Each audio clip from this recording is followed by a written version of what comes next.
Welcome everyone. Welcome to our philosophy talks 38, right? Yeah, I think so. I think, yeah, 38. Our guest is Daniil Koloskov, Dr. Daniil Koloskov from Czechia, Frederick Králové University. He finished his PhD in 2023 and authored a book called Life Without a Grant, a Praxis of Being in the World. His talk is about forms of life as practice of being in the world, related to his book project.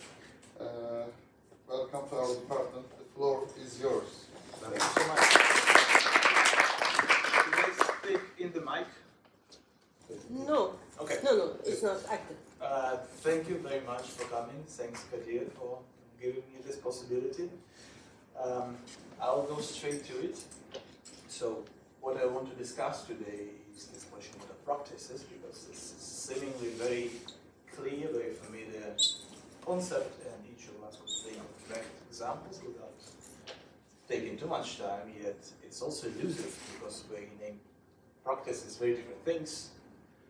So I will ask this question: what are practices, how they develop, how they occur, how they enable our understanding of the world, and how they make possible understanding of ourselves. And I want to start with this very simplistic claim, which is shared by a surprisingly high number of philosophers, that man somehow is a practical being. Right? So I would say that people as different as Heidegger, Merleau-Ponty, Deleuze, Foucault, maybe Davidson, Quine, all of them shared some form of this claim. And on paper, like many philosophical claims, it sounds just very trivial. Who ever denied that man is a practical being? But again, as it often happens with philosophical claims, we really understand it only by realizing to what this claim reacts. And this question brings us back to the very beginning of philosophy, to the ancient Greek settings, where they had this cultural distinction between observation and praxis. And if you have to do things, you are probably a slave, right? You're constantly forced into this engaged perspective where you have to deal and construct things with your hands. And then if you're a master, you observe how other people are doing things. So they tend to value observation much more than activity. And they tend to identify with the observational stance. Like, for example, in ancient Greece, the best seats in the theater would not be the front seats like we have it. It would be the back seats where you could observe the rest of us. So this means your higher position, right? But this distinction, it became really significant with the occurrence of philosophy, because philosophical approach occurred as this intuition that observational perspective might bring also ontological value, that it gives us an access to something that is more real and that remains hidden within practical perspective. Right? The most typical example of this approach would be Plato's cave. Right? So Plato would say that most people, they observe things through their senses. They are physical entities that we can touch and smell, but really, those entities are only a shadow of true being, of ideas. And those ideas are only accessible through intellectual contemplation.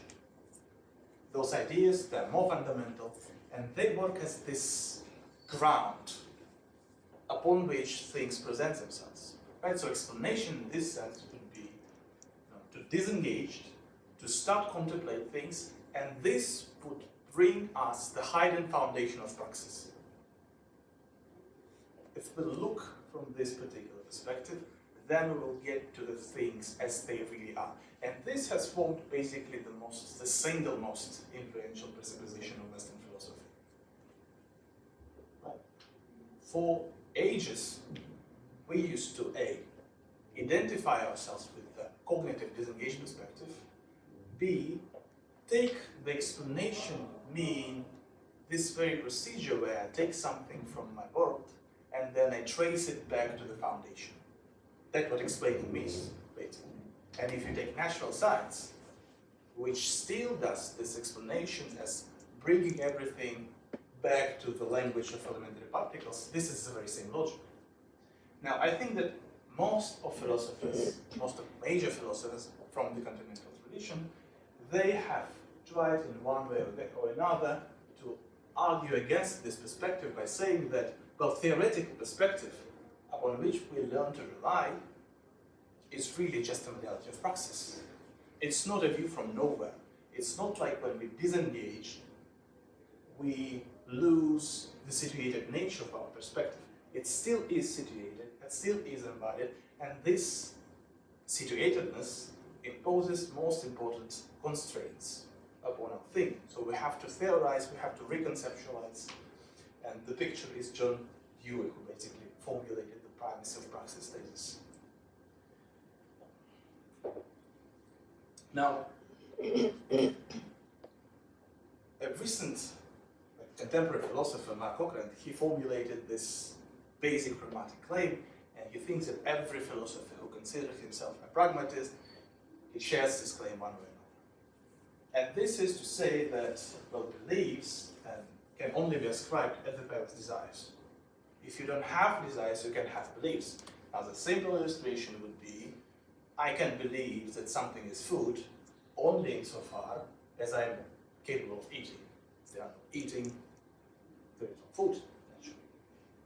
Right? So the idea is that the identity, the being who knows something, it somehow productively contributes to what we can know. Right? And again, we should apply the very same logic to the science, to the theoretical perspective, and say that, well, things like bosons and elementary particles and fields of force, they are only intelligible because there is science. It's about goals of scientific research, there are scientific identities, and they somehow productively contribute to those theoretical constructs in the same way our ability to eat contributes to our ability to treat things as food. But to say this is really not to say much, right? Because then the question is, what are identities, how they occur, what they mean, what does it mean that they contribute to things that we know? And there are a lot of ways to answer this question, and then I reduce myself basically to two. And the first one is American pragmatism. And they were guided by this attempt to naturalize Kant. That is to say, to remind ourselves that we are, in the first place, organisms, biological organisms, which were forged through natural selection, which are on the continuous attempt to preserve themselves and to interact with the environment for the sake of finding resources. So what we need to do is we need to reconceptualize human culture, science included, in terms of an organism who's trying to survive, essentially. Right? This would mean that both science and religion, for example, should eventually be understood as a problem-solving enterprises. Those are not attempts to find objective knowledge, not the independent truth. This is how we solve our problems. And what problems are eventually is defined by the natural evolution. Now, as a phenomenologist, I do not find this answer particularly convincing. And for this reason, I want to talk to another kind of strategy which was revealed in the 90s by a person named Dreyfus. So he realized that in Heidegger's writings we can find something like a very specific contribution to the pragmatic debate. Right? And I will go through the very basic points of Heidegger's approach and then I'll summarize Dreyfus's interpretation. So, Heidegger, his entire career, is trying to resolve only one question. He wants to investigate the meaning of being. And by saying being, he means something very specific. He means something like intelligibility or meaning of entities. Something on the basis of which they present themselves as they are. Because if I look around, I find myself surrounded by meaningful entities. They are there, they present themselves, I make sense of them. And he wants to know how their meaningful presence becomes possible. What is the meaning of this very presentation? So Jean-Luc Marion, for example, explained this as phenomenology of phenomena. What is the very nature of the presentation of things? How they show up, how they make clear for me what they are. Right? And early Heidegger does a very specific thing. He says, well, what I'm going to do is I'm going to take a particular being, a particular entity, because it is so special. And I want to clarify the meaning of its being, and then maybe it will lead me into this universal answer with regard to intelligibility as such.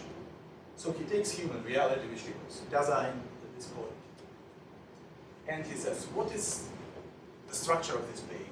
What is its basic composition? And he resolves this question formally. He says, well, we can be great for each of things. We could be doctors, we could be females, we could be males, we could be fathers, mothers.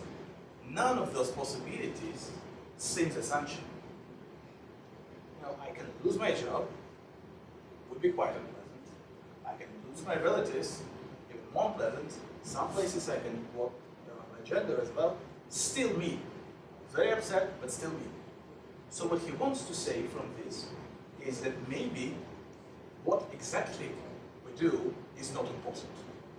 That we do something is important, is essential. So he defines Dasein as being possible or ability to be, indicating exactly the fact that an exercise of a certain possibility is more important than content of this possibility. Dasein, says Heidegger, always has something to do. But we cannot ascribe something specific that it must do, because it never is. It can always change, even the things that we particularly love. Right? So Dasein is always more than it actually is. Like if we reduce a person to a set of roles, we would arrive at a dead person. Right? So Dasein always have this possibility to overcome whatever the limitation we pose on it. Now, from this perspective, Heidegger says that every Dasein is faced with a simple choice. Either Dasein could live in accordance with its existential structure, or Dasein can try to deceive itself. And the first option would be just to acknowledge the fact that, well, nothing is essential for me, really, other than my decisions, other than my activity, nothing matters. So, like a typical example, Dreyfus makes it, by the way, is that imagine like a very dedicated athlete who spends 10 years to prepare for Olympic Games or something, and then sustains an injury, he can no longer participate in it, and what authentic Dasein would do, say, well, it was inessentially, it was a waste spending time, I could do anything else. The only thing that really matters is my decision. Right? For the most part, no one does it, if anyone. For the most part, people live inauthentically, which means that, well, we try to pretend that our way of being is akin to the way of being of things. Because constant responsibility is anxious and unpleasant. So we try to pretend as if we had some inner qualities, inner roles, inner meanings, which would be in us in a way that quality of things fill up things. So a table is not responsible for being gray. In the same way, I may not be responsible for being, I don't know, a good person, a friend, a son, a father. It's just me, right? And the constitution of this illusion is called averageness. Right? So Heidegger says that averageness is what creates the possibility of believing in something like natural being, natural way of being, doesn't. Right? Because, again, saying something novel takes responsibility. I must stand up, take up the possibility, and then say something, and everyone immediately knows that I'm responsible for this thing. For the most part, Dasein doesn't do it. Dasein looks around and finds something very insipid, very average to say. Something upon which we all could agree. So it's not really that I say it, I just say what everyone believes because it is so. Like, I would say, this is a good day. Or I would say, of course, a friend helps out another friend. But it is so obvious, so plain, that it doesn't seem that I say it. It seems like something people say. And Heidi, he uses this grammatical specificity of German language. He says, well, das Man is a kind of anonymous authority. When we say, well, in German we say, man sagt das nicht. So a man does not say it. I don't mean anyone in particular. I just say, well, this is not how things are done. In English, we would say, people do something, people don't believe something. This is not how people act. And if someone would ask, who are people, then you miss the entire language game here, because the specificity of this expression exactly, no one in particular. This is just how things are done. Right? So this basically is the single genetic moment of being in time. The single moment where Heidegger speaks about the production, not about structures. Yeah, so in this way, we produce cliches, and we hide behind the cliches. We just get rid of the responsibility. Now, for the most part, this, and for a long time, this was taken to be basically a contribution to existential philosophy. And no one really mind Heidegger's words that this is not an ethical concept, this is not that I'm trying to judge anyone, because he did in a way. But there is more to this, and Dreyfus was the one who basically realized this. He, for 20 or 30 years, he had this lecture course, which he developed, and he published a book in 1991 called Being in the World, where he said that, but we must remember that Heidegger's main interest was the intelligibility of entities. And when he says that das Man is a structural component of Dasein, he really means it. There is no way we could escape from inauthenticity, because inauthenticity, das Man, is what makes possible the connection to entities. Because if we take if I take a pen, I can do great varieties of things with pen. I can throw it, I can stab with it, I can try to eat it. But insofar as I understand what one does with the pen, I understand what a pen is. So anonymous norm, the way things are done, is really what presents an entity. I understand a chair by understanding that one sits on it. I understand a car by understanding that one drives it. I can do whatever I want, but the intelligibility brings us back to this averageness, to what people say, people do, which I'm no one in particular. Right? And what Dreyfus develops on this basis is the idea that, well, if we look on those connections indicated by das Man, if we realize that, well, people write with a pen because people write essays. People write essays because people learn in universities, study in universities. People study in universities, well, because they want a degree, because they want to work, because they want a family, and so on. So one way or another, this, in order to these local connections between what people do, they outline a certain field. Within this field, what we include eventually is identities, goals, personalities. In this sense, even one's own personality, for the most part, is defined by das Man. Because how do I think of my own uniqueness? I have to articulate my distance from others, which is neither too far, neither too close. Right? I might say, well, I'm ethnically Russian, I'm living abroad, I don't know, I can emphasize that I like Russian cuisine. This would articulate my uniqueness. But I wouldn't go as far as to say, well, my uniqueness consists in the fact that I like to go naked in lectures. This just wouldn't be intelligible. Right? So even personality, basically, is a function of practices. Even personality is a function of these meaningful spaces within which we realize what people do, what people say, and how they act.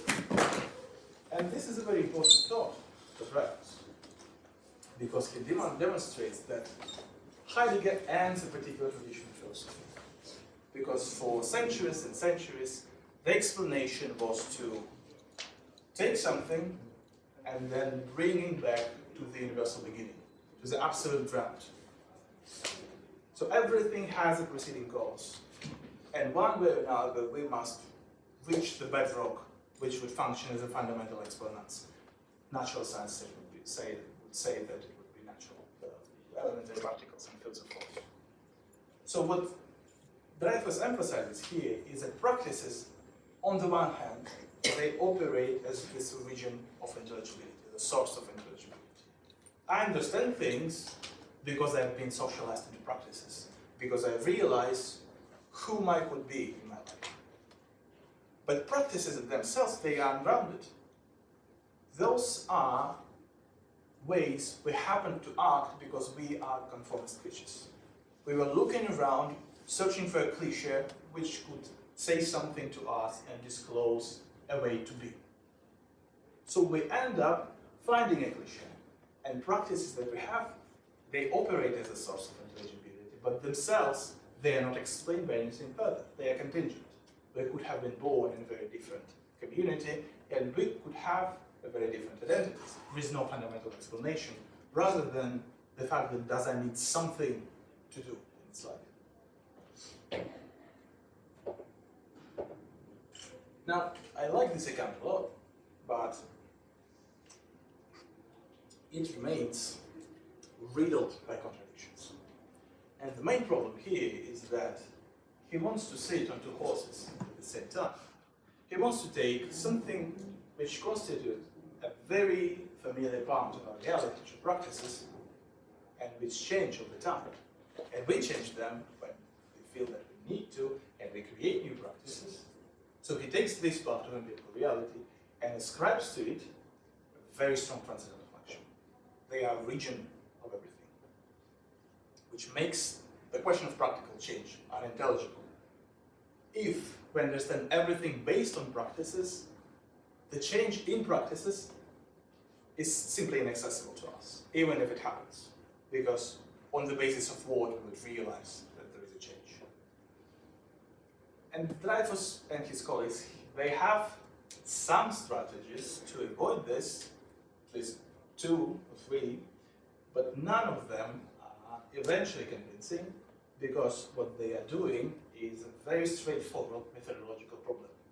They want to do transcendental philosophy, but at the foundation of transcendental philosophy, they put empirical practices which clearly change. So that's where I step in, basically. And what I want to do is to reconsider with Heidegger's own methodological strategy.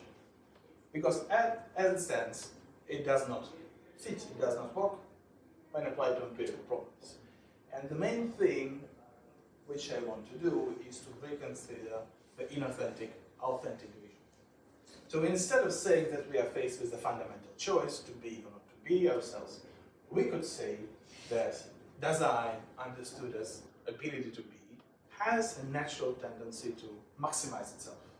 Is that I'm searching for possibilities and I want more possibilities.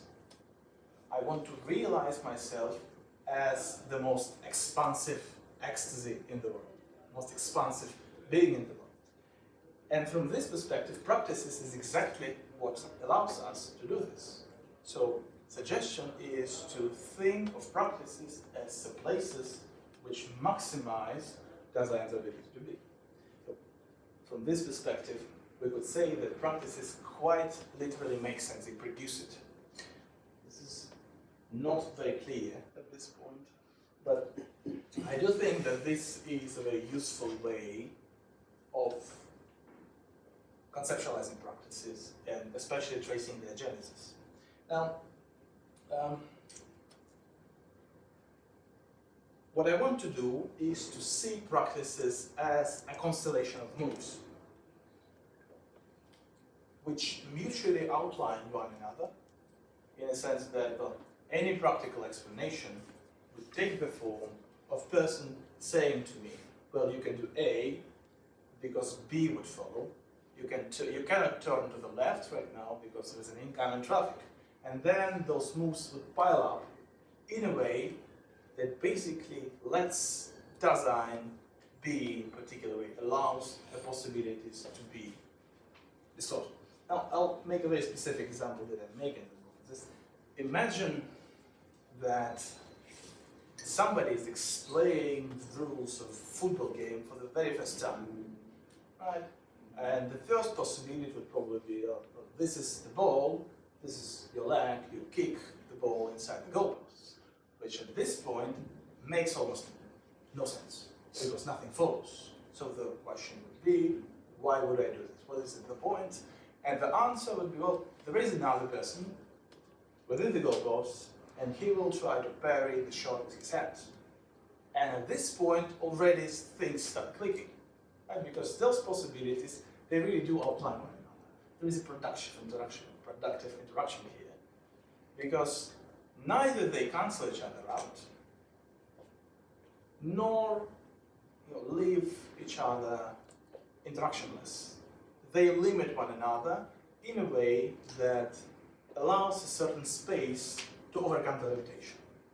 Because at this point, when I realize that there is a goalkeeper within the goalposts, I realize that, well, I can put a shot to the left corner, the right corner, I can do a trick shot, I can dribble past him. So I had one possibility before, but after I have added the second possibility, I now have a bunch of them, dozens of them.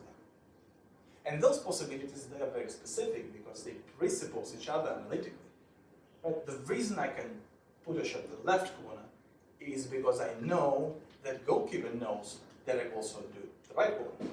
So this forces him to stay centrally, and each of the possibilities that are newly disclosed, they analytically presuppose one another. So if I claim one, I presuppose 10 of them on the background. And the better I understand the field, the more possibilities there are. So this pair has what I call disclosing potential. So it has a potential to establish the leeway or a room for maneuver, Spielraum, which maximizes Dasein's ability to be. It gives more possibilities to it. It allows for Dasein to maneuver. Right? And this basically condenses the particular situation.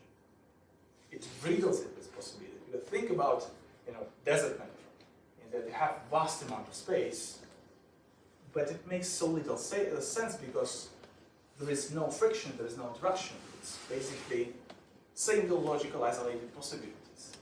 And think of a football field, which despite being very spatially compressed, just creates the depth, creates the interaction, creates the possibility to maneuver. And through this, it gives us an access to enormously rich way of life. Right? Suppose you bring your kid to the football field, and at the beginning, he wouldn't make much sense. He would want to go home because at this point, this is the desert for him. But as soon as he socialized properly, this creates an incredible depth. It creates so many possibilities to be someone, to be a defender, to be an attacker, to express himself, to interact with the others. So it becomes this amazing mechanism. You can take your eyes off the field. Exactly because, ontologically speaking, this is a condensed place. It is riddled with possibilities. And if we take the actual desert, it's not condensed. It's isolated and makes very little sense. Right. And this kind of approach, I think, it makes an interesting contribution to practical theory and to anthropological disciplines because it occupies this middle position between Dreyfus and the new approach that I'm suggesting. Because, well, I do agree with Dreyfus that practices eventually they remain ungrounded, in that there is no way of reducing them back to a foundation which would sufficiently explain them. Right? There cannot be something like a universal logic based on which practices are sufficiently explained, like for example in Bourdieu's theory, where eventually what find behind the practices is the economic necessity, the basic needs of human life. Right? We won't go into the direction of American pragmatism and say that eventually all practices, they have to be seen as the realization of the organic need to stay alive. Each of them exists without a reason. There is no sufficient explanation other than the attempt to find something to do in our lives. So they constitute those localized enrichments. But where I differ from Dreyfus is his attempt to stay within the argumentative frame of traditional philosophy, which still speaks of sources, foundations, the necessity of this foundation, which might itself remain ungrounded, but there is still a foundation here. Right? What I want to say is practice is a result of a dialogue between Dasein and the world, where I rely on the contingent features of the world.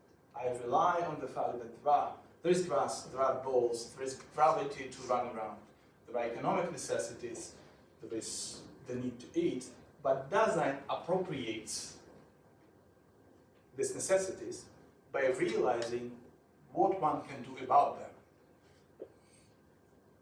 And that's the answer to the reason why practices, they so diverse. Right? Even despite the entire humankind is facing the same need to survive, the same need to get nutrients from natural resources, you have this amazing diversity of local cuisines. Because the goal was never to survive. The goal is to find out what kind of possibilities can we do on the basis of the natural features of the world. So practices do exist without why, but they do have this kind of logic that they tend to maximize the space, maximize the possibilities within which Dasein can go. So I'll stop here. Thank you.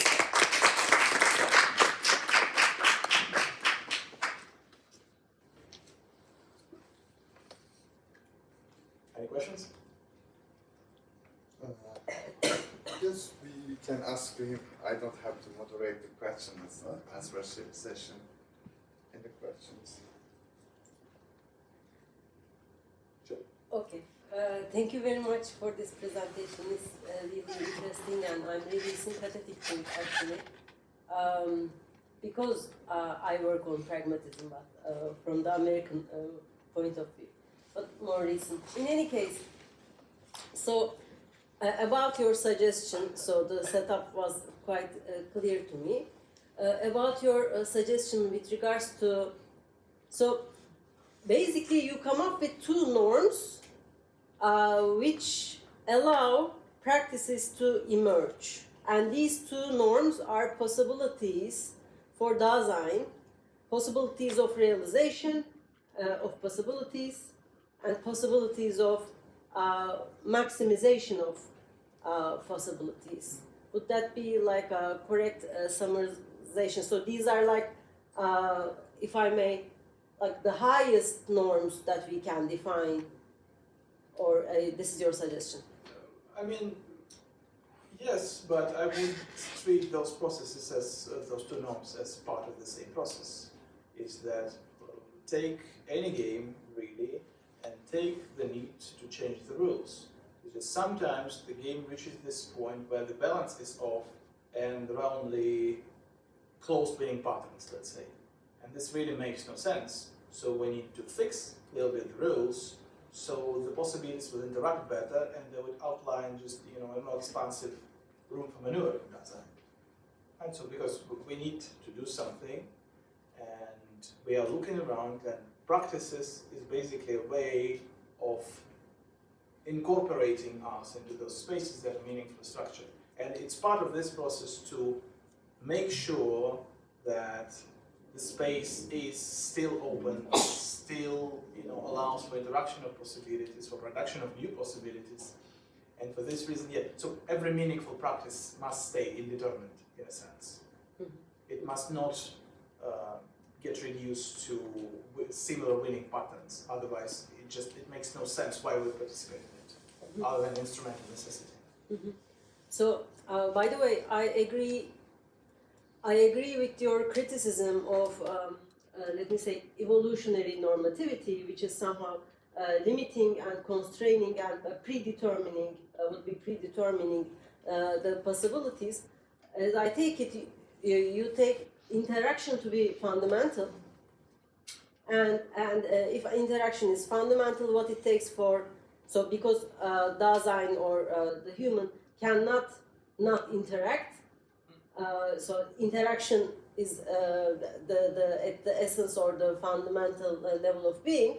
So what might be something that, so if interaction is fundamental, so then realization of possibilities of interaction, or as you say, what's maximization of possibilities. So you take interaction to be fundamental. Yeah. Basically. So I'm actually very explicit about this in the book, is that the standard argumentational frame of Dreyfus and of traditional philosophy is a kind of hierarchy, that one element is explained by another. But then if we take the perspective of absolute mutuality, that one is explained by another to the extent that another is explained by the first one, this would be quite a new way of argumenting. And again,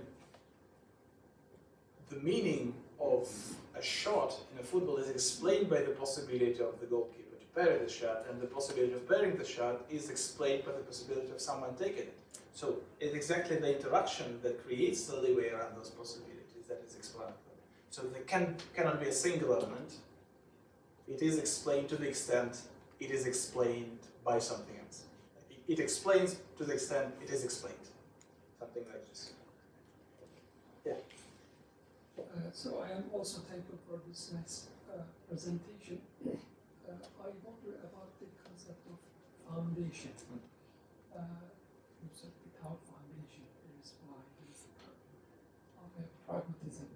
When we think about past and future, I wonder your position, because we are seeing right now a world, some type of setup here, and we are interpreting it.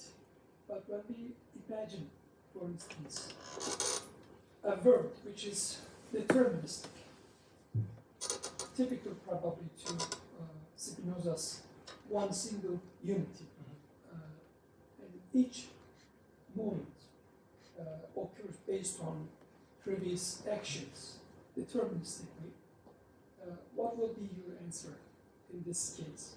Or when we think about a future, probably future has a lot of surprises. That would be something very interesting, and if that surprise can give some answer that we can infer from that answers some responses to your why questions. What will your position in this case? I'm not sure I'm going to answer to this question directly, so correct me if I'm going astray, but I would say that the relationship of meaning is based on active reducibility. So if I understand something, I realize it's simply reducible to the past. And that's where the work of understanding basically starts. In this case, I mean, my question was, if we imagine a hard deterministic universe, then what will be your position in terms of pragmatism? I mean, the basic assumption is that determinism is wrong.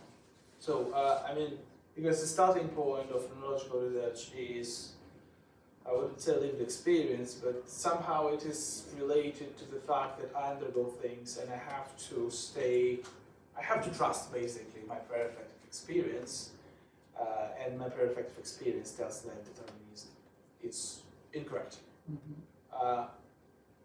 I can see that there can be a different starting point, and from this starting point we would have to explain basically the pre-reflective experience differently, and not only this is acceptable, I would say this is mostly dominant, but then it's a question of starting point. From where I stand, the determinism must be incorrect some way. So, I mean, in physics, there is room for doubt with regard to hard determinism. Yeah, it is open to discussion. Yeah. So, I'll take my chances. Thank you for the presentation. Mine is not so much of a question, but a comment. This topic seems to be very much related to a certain theory of personal identity that I had read a long time ago. Because in the beginning you mentioned, I may not have been a lecturer, I may not have been this, I may not have been that. The athlete might have just broken his leg and no longer be an athlete, but still it's him. So that's what kind of got me started to think about personal identity. Maria Shefmans, I don't know if you've heard of her. She initially had this narrative account of personal identity whereby the person's identity is constituted by the narrative that she forms of her life. But then she moved on to another view, I think a more objective one, where the identity of the person is constituted throughout its life and throughout the practices in that life. It seems to me. I mean, that's where I see these parallel things, because she talks about, if I remember correctly, that the identity is constituted through, for instance, you have, like, initially the baby, but there's already a society, a structure in the society that welcomes the baby, I don't know, into the hospital, and then is taken to the home, is being taken care of. And this entity that's moving through this, I want to say now, practices in the society, forms the identity, well, not forms the identity, but that's the theory of identity that she has. So, again, I mean, this is not so much of a question, but I really thought that this work could support her, because she doesn't really explain about how that structure in the society is formed, but your practice theory, your view on practices seems to support how that society structure through which the identity is formed. I saw these parallels, that's why I just wanted to mention that. Thanks a lot. I mean, I do agree it is related indirectly, methodologically, because Schlechtman, it's part of minimal self debate with Zahavi and a bunch of other people.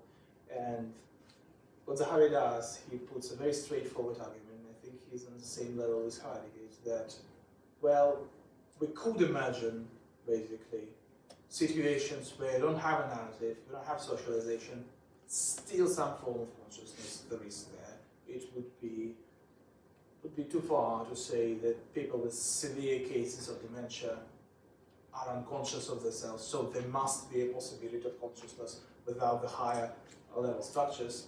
And there's like a bunch of people which are trying to work their way around and to say, well, I mean, there's something here, there's something there. And I think that I have actually a paper written on this. I think the problem is methodological, and with Heidegger you can see it very clearly, because Heidegger says, what I want to do is a very basic transcendental move. I'm going to investigate the conditions of experience, the necessary conditions, which are necessary, and then there are contingent legs. And Zahavi does the same thing, that minimal self is a formal condition, and then you can have any notion of identity you want. It's just clearly different than, when it comes to this force of necessity, minimal self is more necessary than narrative self. And the question that I want to ask is that, why do we stick to this question, to the way of asking the question, where we prioritize the formal conditional experience over the content? So the very need to go and say, well, the necessary features of experience are more important than the contingent features of experience. It's a very same distinction between authentic and inauthentic.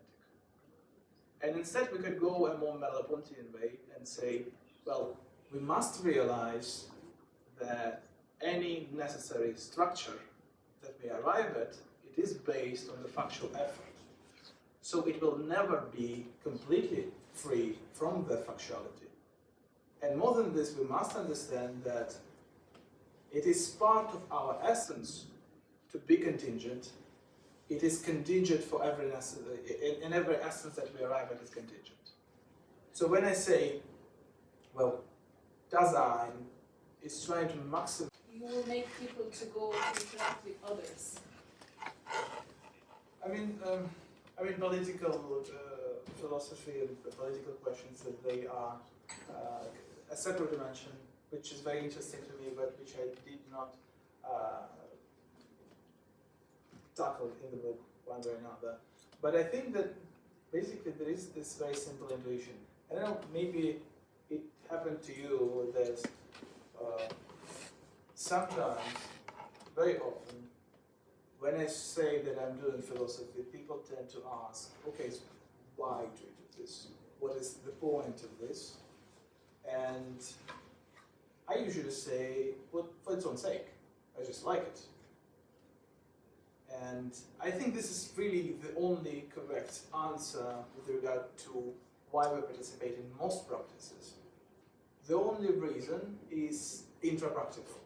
Well, I play football to score goals.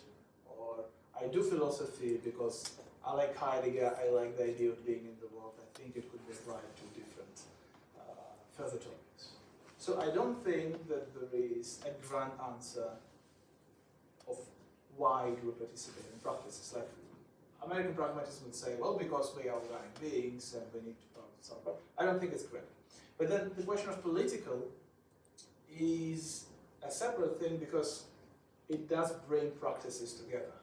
It does synchronize different situations. And I would say that this is exactly the political effort, the way one thing could attune different people together without erasing the differences. Right? It's not that a politician, a good politician, would say, well, I'm gonna do this in the medical field, I'm gonna do this for teachers, I'm gonna do this for every soccer player in the world. He gives you what Belafonte calls symbolic matrix, which each of us can sort of carry further on our own terms. But you know, the symbolic translation is something that each of us has to do, and then we don't have basically a dictator, but what Arendt says is a leader, a beginner, who essentially depends on other people taking up and carrying further rather than obeying.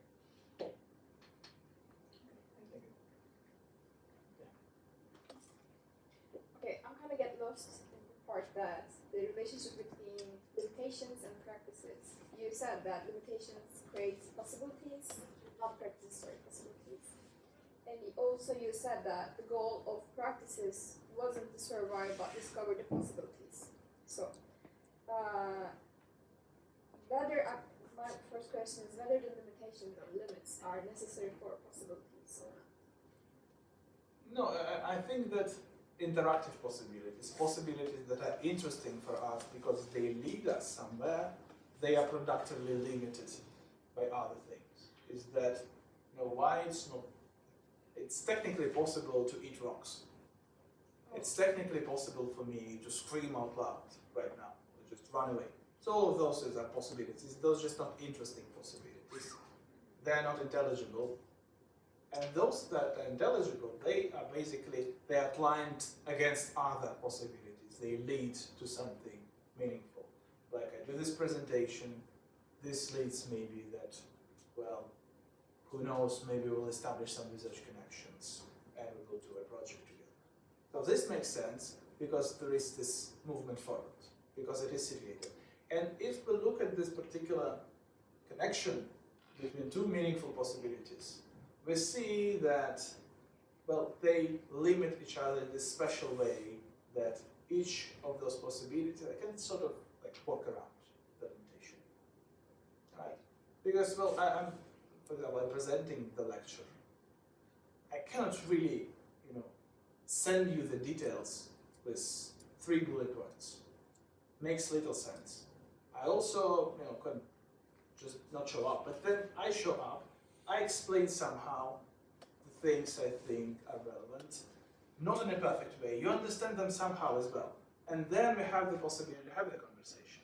Exactly because, I mean, we limit each other and listeners and people who exchange questions and answers.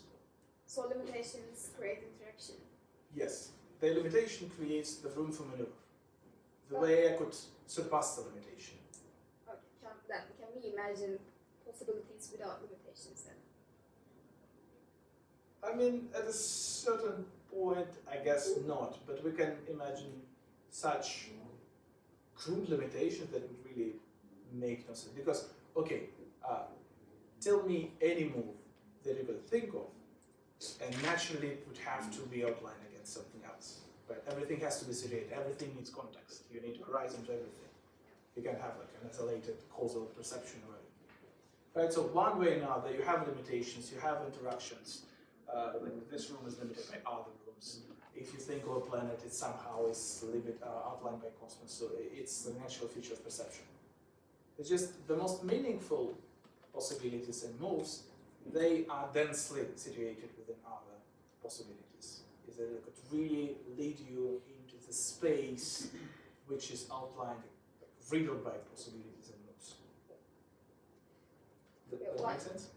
Yeah, but it seems to me that possibilities are not that free from anything, that they kind of on limitations, and like also that makes me think that so it's not practice without why, but why stands for limitations here, and like we can examine limitations.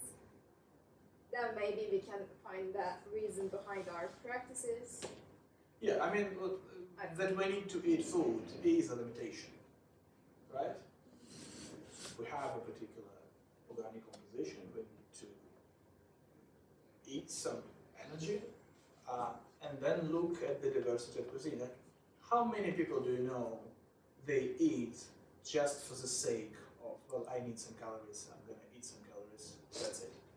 Right? They always need something more, so you have a limitation. But the meaning happens exactly when you go around the limitation. When like, I'm going to eat something sour today. And the complexity is what basically fills the Dasein, the search for something. Thank you.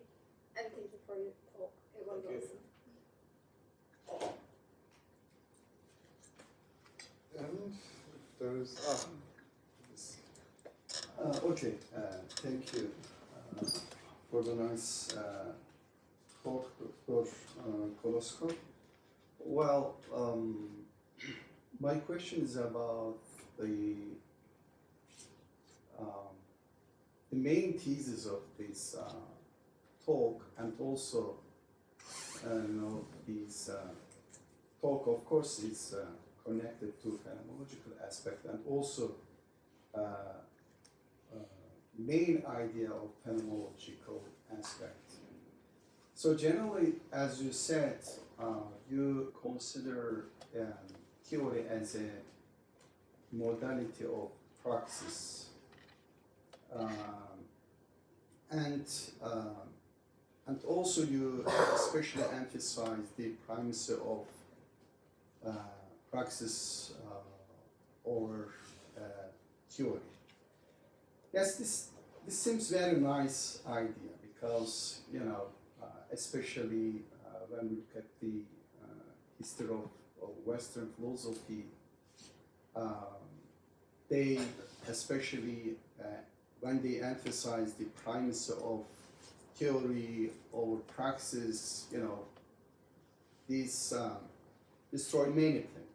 Okay, that's why this phenomenological background especially criticize this idea. But here I think when we emphasize the primacy of praxis over theory, I think there is a very crucial problem. Because praxis is not created by any genuine interaction between person. Praxises are generally created by some dominant, culture, dominant figures, dominant actors, etc., especially nowadays. So if we lose the critical aspect, I think it's very connected to theory. So I think the praxises created especially by these, you know, figures or cultures or etc., eliminate other possibilities. So, as you said, we should maximize possibilities, but unfortunately, because of this reason, we lose some possibilities which are connected to some, you know, small cultures, small entities, etc. So, what do you think about, especially with these, you know, this critic? Because practices, if we emphasize the primacy of practices, can you think we can lose critical aspect to the current, you know, current policies, current ethical, you know, realities, or current, you know, the issues in the world? Thank you very much. I think this is one of the natural dangers of the starting point, is that, you know, could we have something like a criterion to normatively evaluate practices? Some are better, some are worse, some are oppressive. Most of them, I would assume, would be considered as oppressive by some scholars. So I think there are 2 points. The first one is that I start really at the micro level, right? So I do think that practices emerge over time, and in the end, any interconnection, interrelation of moves could be considered as practice. That's part of the fluidity of the term, right? So we could say that, I mean, we could elaborate a praxis on now on right here. If we would convene regularly, if there would be a possibility of just a discussion, let's say we have a practice on the seminar, right? And I do think that practices are genuinely creative, in a sense that games is a good example here, because, well, you could imagine the world without football, right? And this would simply mean that it would be a bit poor, right? There is no universal criterion that could somehow evaluate this productivity. It's really mostly about the simple things we could do and simple things we can't do. I think the question that you ask, it is mostly concerned those integral aspects that are not concerned like one practice, they're not related to one practice only, but somehow they become integral for entire corpus of practices that constitute this or that particular culture. And I do think that critical perspective is important. However, I would emphasize strongly the very fact that the need to have this critical perspective should itself be situated. Right? I think that this argument, for example, that all communities are oppressive to females, it is indeed like a Western projection, because within a particular community, we could realize that some are put in disadvantaged position.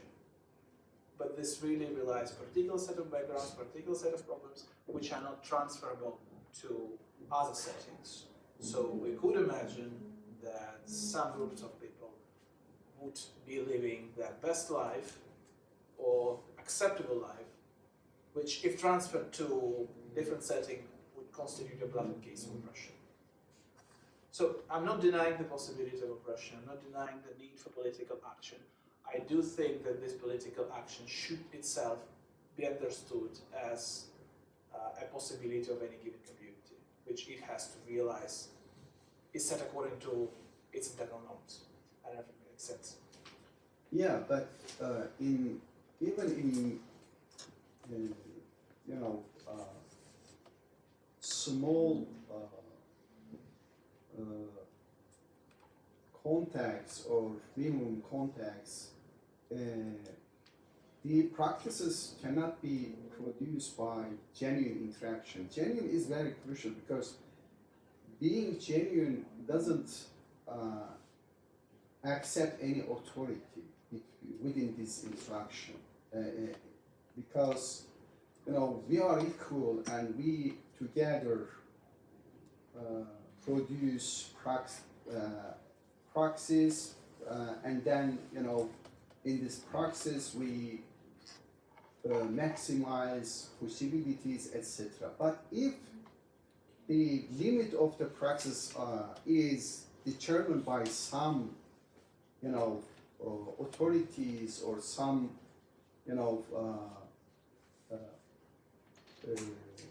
cultures, etc. So, especially in cosmopolitan society, so we cannot talk about genuine interaction. So that's why maybe, I'm not sure, we lose the possibility of authentic being, actually. We more and more we get Dasman, each of us. We lose this possibility because I think always there is a pressure on us to follow some routines, some etc., and they are practiced and they are created by this culture. So is it possible to be authentic in these cosmopolitan societies, which is especially determined by some uncalled countries, cultures, tradition, etc.? Well, I think that we're definitely denied some very crucial possibilities, which, if reclaimed, would be undoubtedly beneficial for our lives, for the meaning of our lives, for the way we could express ourselves. But I wouldn't go as far as to say that if we live under unjust rule, limiting rule, it cripples the entire scope of practical life. My favorite example in this sense is Soviet cinematography, which clearly one of the most heaviest artistic pressures was imposed on Soviet cinema, and yet they have found those islands of possibility and produced some of the most amazing cinema in the world. So it definitely is possible to act within an unjust, under the condition of unjust limitation. And that's, I think, is the genius of productivity of practical life, is that it adapts, and it learns constantly how to act and live under contingent constraints which it did not create.